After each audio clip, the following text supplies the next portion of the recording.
Hello दोस्तों, पांडे के फंडे में आपका स्वागत है। आज जिस किताब के बारे में हम बातें करने जा रहे हैं उसका नाम है थिंकिंग फास्ट एंड स्लो। यह किताब लिखी है नोबेल प्राइज विजेता डैनियल कानमैन ने। खास बात यह है दोस्तों कि ये प्रोफेसर है साइकोलॉजी के, पर इनकी रिसर्च के परिणाम इकोनॉमिक्स के लिए इतने महत्वपूर्ण साबित हुए कि इन्हें नोबेल प्राइज दिया गया है इकोनॉमिक्स में। यह किताब जरूर पढ़नी चाहिए अर्थशास्त्र, सांख्यिकी, वाणिज्य और मनोविज्ञान के विद्यार्थियों को। बात करते हैं किताब के पहले बड़े आइडिया की। अगर मैं आपसे पूछूं कि इन दो समानांतर रेखाओं में कौन सी रेखा लंबी है, तो यकीनन आपका जवाब होगा कि नीचे वाली रेखा लंबी है और ऊपर वाली रेखा छोटी। मगर ऐसा है नहीं दोस्तों, यह एक इल्यूजन या दृष्टि भ्रम है। यह देखिए, दरअसल दोस्तों हमारे सोचने के दो तरीके होते हैं और ऑथर ने इन्हें सिस्टम 1 और सिस्टम 2 का नाम दिया है। सिस्टम 1 जो है तेज गति से सोचता है, ऑटोमेटिकली निष्कर्ष पर आ जाता है, लेकिन वह तर्कसंगत या लॉजिकल नहीं होता। इसके विपरीत सिस्टम 2 धीमी गति से सोचता है, परंतु वह एक तार्किक और सही जवाब की तरफ आपको ले जाता है। और यही कारण है कि जब आप इन दोनों रेखाओं को अब दोबारा से देख रहे हैं तो सिस्टम 1 आपको तुरंत यह बता रहा है कि नीचे वाली रेखा लंबी है और सिस्टम 2 आपसे तर्क लड़ा रहा है कि दोनों रेखाएं बराबर हैं। इसका मतलब यह नहीं है दोस्तों कि सिस्टम 1 बेकार या निरर्थक है। सिस्टम 1 की तेज गति से काम करने की क्षमता हमेशा से हमारी जान बचाती रही है संभावित खतरों से। जैसे शेर की दहाड़ सुनने के बाद आपको सिस्टम 1 भागने का निर्देश देगा। ऐसी परिस्थितियों में जहां समय की कमी हो और जान की बाजी लगी हो, आपको सिस्टम 2 के इस्तेमाल का मौका नहीं मिलेगा। और यही पहला बड़ा आइडिया है दोस्तों कि हमें कब और कहां कौन सी सिस्टम की आवाज सुननी है, उसकी हमें समझ पैदा करनी होगी। अब मैं आपको ले चलता हूं दोस्तों ब्रिटिश यूनिवर्सिटी की कैफेटेरिया में, जहां एक बहुत ही रोचक एक्सपेरिमेंट किया गया। यूनिवर्सिटी की कैंटीन में एक कॉफी मशीन रखी गई थी, जिसके इस्तेमाल के बाद एम्प्लॉय कॉफी का सही दाम ऊपर रखे हुए बॉक्स में अपनी मर्जी से डाल दिया करते थे। प्रयोग के तौर पर कॉफी मशीन के ऊपर 10 हफ्तों तक 2 विशेष किस्म के पोस्टर लगवाए गए। किसी हफ्ते फूलों वाला पोस्टर लगाया जाता तो किसी हफ्ते ऐसी आंखों वाला पोस्टर लगाया जाता जो कॉफी लेने वालों को घूरती हुई नजर आए। पाया गया जिन हफ्तों में घूरती आंखों वाला पोस्टर लगाया गया था, उन हफ्तों में पैसों की वसूली फूलों के पोस्टर वाले हफ्तों की तुलना में 3 गुना ज्यादा हुई। इसे कहते हैं इफेक्ट ऑफ प्राइमिंग या प्राइमिंग का प्रभाव, जो यह बताता है कि यदि आपके आसपास के वातावरण को किसी विशेष तरीके से बदल दिया जाए तो उसका प्रभाव आपके न चाहते हुए भी आपके अवचेतन मन और आपकी निर्णय क्षमता पर पड़ेगा। और यही कारण है दोस्तों कि जिन देशों में तानाशाही या राजतंत्र होता है, वहाँ के शासक अपने बड़े बड़े पोस्टर शहर भर में लगवाते हैं, जिससे कि जनता के अवचेतन मन पर प्रभाव डाला जा सके।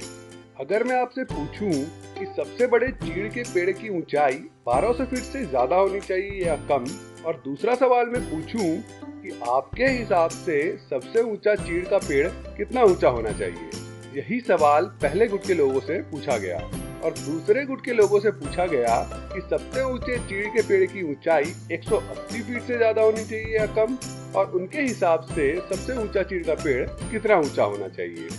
पहले गुट के लोगों का जवाब था 844 फीट और दूसरे गुट का जवाब था 282 फीट, यानी कि दोनों गुटों के औसत जवाब में लगभग 500 फीट का अंतर पाया गया, जबकि सवाल दोनों से एक ही पूछा गया था।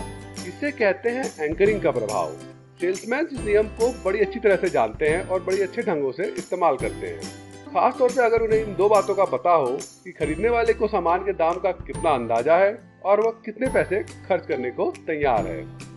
Bill and Melinda Gates foundation, जो कि दुनिया की सबसे बड़ी चैरिटी में से एक है, उन्होंने यह बात पता करने की कोशिश की कि कौन से ऐसे स्कूल हैं जिनके परिणाम बहुत अच्छे आते हैं, कम बच्चों वाले छोटे स्कूल या ज्यादा बच्चों वाले बड़े स्कूल। रिसर्च से पता चला कि छोटे स्कूल जिनमें कम बच्चे पढ़ते हैं काफी प्रभावी हैं और उनके रिजल्ट काफी अच्छे आते हैं।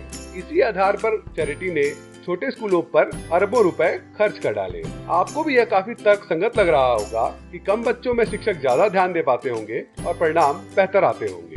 पर दिक्कत इस रिसर्च में यह है कि अगर सवाल ये होता कि कौन से स्कूल खराब हैं जिनके परिणाम खराब आते हैं, तब भी जवाब छोटे स्कूल ही होता, क्योंकि अगर स्कूल में बच्चे कम हैं तो परिणाम बहुत ही अच्छे या बहुत ही खराब दोनों ही आने की संभावना ज्यादा है। पर यदि स्कूल बड़े हैं जिनमें काफी बच्चे पढ़ते हैं तो परिणाम औसत के आसपास ही रहेंगे। हम अक्सर सांख्यिकी के इस छोटे से नियम को भूल जाते हैं और गलतियां कर बैठते हैं। इस नियम को हम कह सकते हैं लॉ ऑफ स्मॉल नंबर्स। मान लीजिए मैं आपको एक खेल खेलने का मौका देता हूँ। मैं एक सिक्का उछालूंगा। अगर आप जीत जाते हैं तो आपको 1 लाख रुपए मिलेंगे और अगर आप हार जाते हैं तब भी आपको 1 लाख रुपए देने होंगे। अगर आप अधिकांश लोगों की तरह सोचते हैं तो आप यह खेल नहीं खेलना चाहेंगे, इसलिए खेल के नियम में थोड़ा बदलाव करते हैं। अब अगर आप हारते हैं तब भी आपको 1 लाख रुपए ही देने होंगे, पर अगर आप जीत जाते हैं तो आपको 1,20,000 रुपए मिलेंगे। तार्किक रूप से अब खेल के नियम आपके फायदे में हैं और आपको यह खेल खेल लेना चाहिए, पर अब भी आप ये खेल नहीं खेलना चाहेंगे। वास्तव में यह खेल आप तब खेलना चाहेंगे जब जीतने पर आपको 2 लाख रुपए दिए जाएं और हारने पर केवल 1 लाख रुपए लिए जाएं। इसे कहते हैं लॉस अवर्जन, जिसका अर्थ यह है कि अधिकतर इंसान हार या नुकसान की तकलीफ को ज्यादा तवज्जो देता है फायदे की खुशी से, और यही वजह है कि वह अपने आर्थिक निर्णय नुकसान के भय को ध्यान में रखते हुए लेता है। यह किताब इसलिए इतनी गजब की शक्तिशाली है कि आपको 2 बातों का एहसास दिलाती है। पहला, आपके डिसीजन कई बाहरी कारणों से प्रभावित होते हैं और इसलिए हमेशा तार्किक रूप से सही नहीं होते, और इससे भी ज्यादा खास बात यह है कि आपको इस बात का बिल्कुल भी अंदाजा या आभास नहीं होता। आपको लगता है कि आपने बिना किसी बाहरी प्रभाव के बिल्कुल तर्कसंगत निर्णय लिया है, परंतु ऐसा होता नहीं है और हम अपने प्राइमिंग और एंकरिंग के एग्जाम्पल्स में इस बात को देख चुके हैं। इस किताब में और भी कई रोचक आइडियाज हैं और मेरे हिसाब से डिसीजन मेकिंग की साइकोलॉजी पर यह आज तक की सबसे उम्दा किताब है। डिस्क्रिप्शन में किताब खरीदने का लिंक दिया गया है, और अगर आपको वीडियो पसंद आया हो तो लाइक करें, सब्सक्राइब करें और शेयर करें।